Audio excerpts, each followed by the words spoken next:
You ready? About a year ago when I read the 7 laws and I got really like I got captivated by it and just understanding that like I need to restructure the way I approached every day.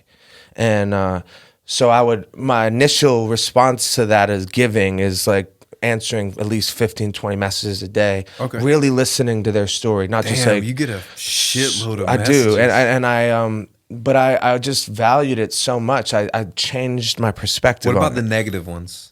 Do you respond? Honestly, to I those do. guys I who are always like, respond and I just be like, man, I'm sorry you feel that way, man. Sending you love. Like, that's usually how I do it. And usually they're like, I just wanted your attention. Like, that type of shit. That But it tells you helped right me- there, don't take it personal. Exactly. It helped me Yeah. understand it more. Yeah. You know, and it was actually liberating too. So I do that. And then, bro, it's why this podcast exists.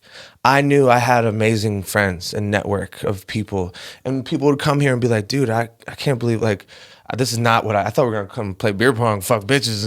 You know what I mean? Like, Yeah. and drink as much as we possibly can, you know? Like, I didn't think we were going to So it was one of those things where I was like, yeah, I'm reaching out and answering 10, 15 people a day. But what about, 50,000 a month or 100,000 a month that I can give them access to these relationships, these conversations, and on a broader scale, like a lot of what people are asking me is like, hey, how'd you do it? What are you doing? Like, what are you reading? And this is my platform on a broad scale for the hundreds or thousands I can't reach DM wise. Yeah. You can listen to this and get a peek into what I'm doing, That's what cool, I'm thinking. man. And it was really the inspiration for this whole thing. And it just kind of turned into much more, obviously. But like, that was really that was like one of my main breakthroughs. And that's my version. It was really in response to the law of giving.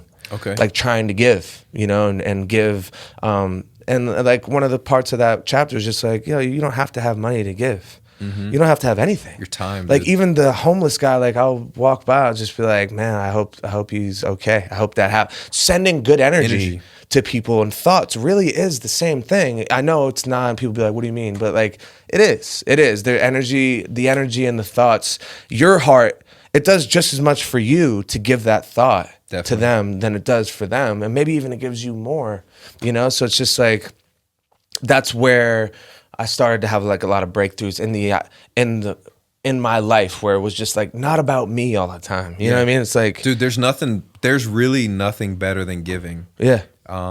You gave so back to your I know you said you didn't want to go into it too much, but Yeah. your father, who you call your father, right? Is what's his name? Ron? His name's Ron Archer. He's my step grandfather. So no blood relation, but you took his last name. Dude, yeah, and that's why I love having the last name Archer on the back of my jersey. It's like he made a choice. He was around our age. He started dating a woman who was already had a daughter, and then her daughter had a child. So like, think about that. Yeah, it's If you crazy. start dating a chick right now, and she had a grandson that you inherited as your son. They weren't married? No, not at the time. Wow. They didn't get legally married until like a little bit after they adopted me. I'm not sure exactly when. But yeah, dude, I'm not that strong of a man. So like, Yeah. people have like idols and people they really look up to. I want to be like Ron Archer. Like, that's the most really cool. selfless, like kind act. So getting him a new Camaro, that ain't nothing. You know what I mean? Like, Yeah. it was cool because I've had the ability to do that for them for a while, but we're not a family that does things in excess. So like, I could have done it 5 years ago, but their cars were 5 years, like not as old then. Right. Just felt like the right time. It felt like the perfect time. Like my mom's car was actually in the shop. We have my car that I drove in high school, but it's an 03, bro. That's an old ass car. Right. And my dad has a truck that's like a 07 or 08. Like, it's not the youngest How car good either. did you feel? And that's what I'm saying. Like, the joy of giving, there's nothing that compares. Like, just making people feel good there's nothing that compares. And like, Great. I haven't felt it on that level because I've had a little resentment. Now I have more space and I feel it even more.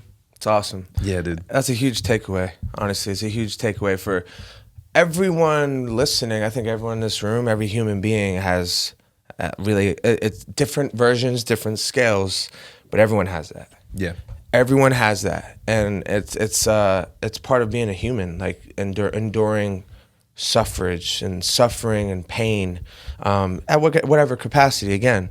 But it's just like if you're able to, like, this is a guy who's achieved his lifelong dream. I mean, your dream to play baseball your whole life. Yeah. You've achieved that, and you're sitting here smiling ear to ear about about giving your, and it's really like one of those things that I'm trying to push the most. If you got nothing, even if you're listening, if you start giving even just your attention, your love to people around you or people that you care about, man, it can unlock so much for you in your life. Yes, and sir. bring you closer to your dreams too. Really does. When your energy is that good and you feel that fulfilled, I mean, better things are going to happen in your life.